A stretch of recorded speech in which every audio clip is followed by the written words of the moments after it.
Khabib, we are just moments from you walking off the stage at the press conference of Tony Ferguson. How would you put into words what just happened out there? Honestly, when I go to the press conference, I think I want to be nice, I don't want to go crazy, Yeah. But when he beginning to talk about like street fight, I go a little bit crazy, yes. Because this guy never fight in street. What are you talking about? I have a lot of fight in street. This guy never fight because American you cannot fight here street. No? But I grew up, I grew up in Dagestan, mountain. Every day I fight in street. Mm-hmm. You talk about street fight. Mm-hmm. I am a little interested. Why was that such a trigger for you, though? You said there's a lot of fights in Dagestan. Because people don't understand. Maybe people think I'm like him from America. No, I'm not from America, and I'm from Dagestan. And we fight all the time here. There, like in school, like everywhere, like gym, I have a lot of fights in street, And when he talk about like street fight, like I don't understand. This can never fight in street. You guys have been through press conferences before. Mm-hmm. I can't recall off the top of my head a time where he's irritated you like that. Was this the first time that he sort of made you emotional or got under your skin a little bit? Honestly, you never see me when I go emotional. This is not. Yeah. This is not like when I go emotional like this. When I go emotional, I really go emotional. Mm-hmm. This is nothing. And like street fight is like completely different. This is not like when you fight one-on-one inside the cage with George. This is like completely different. And of course he's a great fighter, but street fight is a completely different fight. Do you think it meant something more because it came from him too? Because I feel like over the last couple of years, you've made it no secret. You hold him at a certain level in terms of a competitor. Mm-hmm. So is that also maybe what he said about street fights bothered you, but also just you guys? It's time to have this fight, right? I mean, is that part of it? We're supposed to fight a couple of times, but right now it's time, I think. And 2 times he have injured, 2 times I have injured, and for my legacy. On my list, I need for Tony Ferguson, for sure. I need this guy name, I put this guy name on my list, and then I can say who else, and nobody can say nothing, And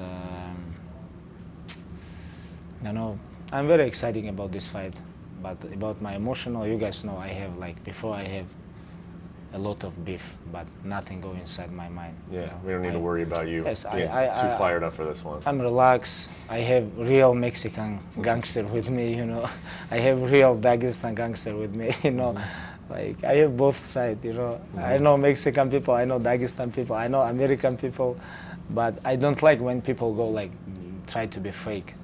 This is no good. You said something in the press conference that caught my attention. You said that, are you really worried that people will say, oh, he's 36, he's 37 years old? No, I'm not worried, but I understand this is very big excuse for people. They're gonna say, oh, if they fight before, like 4 or 5 years ago, it was interesting. But right now, okay, Khabib beat him, but he's like 37 years old. This is very big excuse for haters, for his fans, for him, This is like what I think. Because always when I fight with someone, before fight, everybody talk about now is good challenge. After fight, bam. Everybody say, okay, we understand, Khabib take them down and dominate them, everybody say, before we understand, before we knew, Khabib gonna beat him. And but right now, people talk about, okay, Tony Ferguson can win, Khabib can win, but okay, what they gonna say after fight? When I make him flat and smash him, when I beat him, what they gonna say? They're gonna say, okay, age. That's Perhaps. why I worry, You've told me before that he has trouble with wrestlers, that you were there, you watched him fight Danny Castillo, and you felt he lost that fight. So knowing that, what do you think he's working on, and what do you think his strategy is going to be in this fight? I think nothing changed. I think he wanna stay long, and reach, kick, jab, if I come close, use his elbow. Like if I take him down, play his guard, nothing changed, What he can change right now when he 36 years old, what he can change? Nobody can change nothing,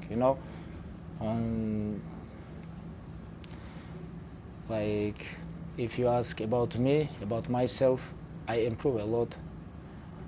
First of all, what I improve, I think I improve my ground game.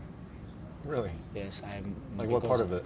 like people talk about, oh, Khabib take down people, he maul them. Like, this is not enough for me. Always when I watch my fights, after 3 months, I watch how I do this mistake.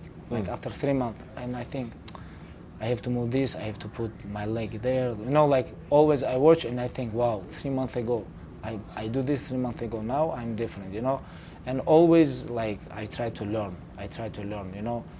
And I improve a lot with Javier Mendes, my striking game, my boxing, you know, like my distance, how I move, my footwork. And of course, nobody can be like perfect, but I know one thing, I improve all the time. I become better. Does that make you want to do it longer? Because there are rumors and people talk about, you get this question a lot now, how much longer you want to do this, how many more fights do you have? Because you're still learning, does that make you want to maybe stick around longer? No, like I still learning, I become, I have like more power, I feel like hungry, everything, but about how much longer I'm gonna be in this game, I don't know. Because everything about mental, you know? If you're tired, you have to stop, you know?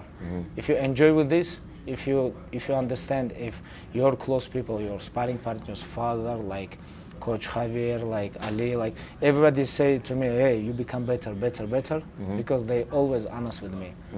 And I'm gonna keep fighting. If I understand my time, I have to stop, I'm gonna stop, you know, because right now I'm 31 years old. This is like perfect time for lightweight division. I'm not 36 years old. And I think right now is like, I have like my prime time. Because of everything that you think Tony is, and 12-fight win streak and everything that he represents, your greatest challenge in the lightweight division. Once you beat him on April 18th, who's left? Who's left in the lightweight division? Who's the real challenges that'll still make a point, like the kind of point that you want to make? Drama and money, this is Conor. Like if you talk about real fight, I don't know. Like we have a lot of very good fighters, but if I fight with them, I'm gonna be big favorite.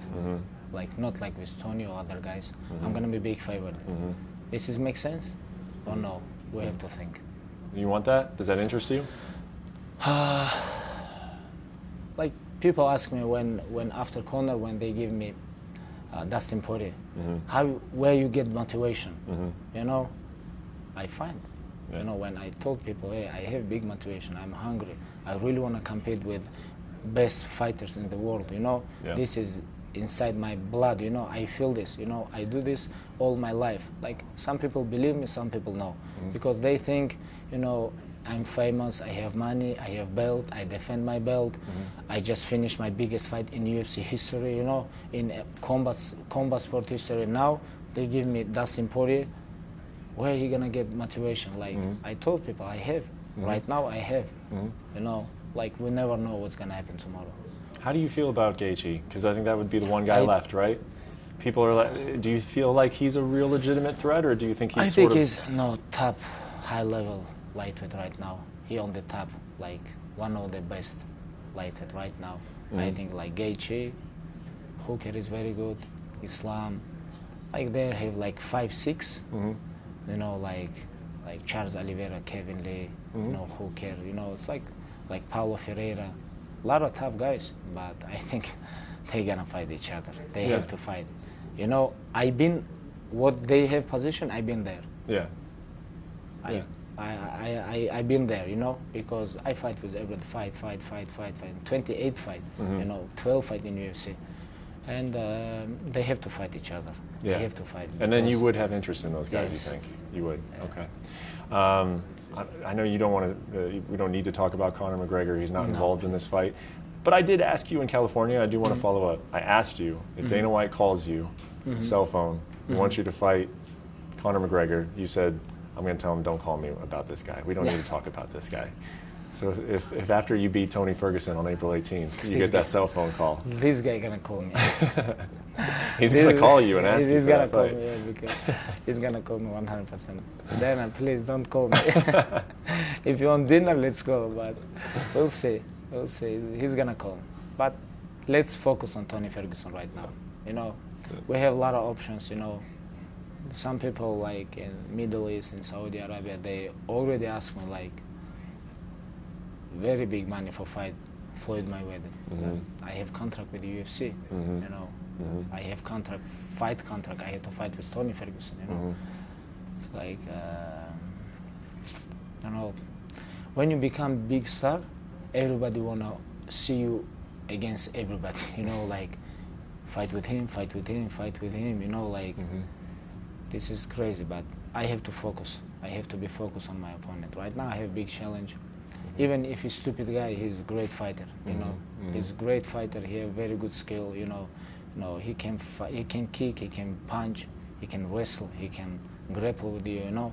He's a great opponent and we respect his skills, and that's why we focus on him, and I want to be focused on him. Yeah, and the last thing I'll ask you is that are you feeling that? Like, do you feel that in camp that there's just a little bit different, that this is not just about a title, it's not just about a defense, like this is about who was the best lightweight of this generation? This is that how it feels? Belts too. This is not about belts, this is not about money, this is not about pay-per-view, nothing.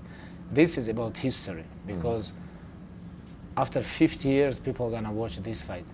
They're gonna watch these guys fight on their prime when they have 12 win streak in UFC, and after this fight, UFC never make like this fight, 12 win streak versus 12 win streak. Yeah. Like if you watch like John Jones, last 3 fights, he fight who have like 3 win streak, 4 win streak.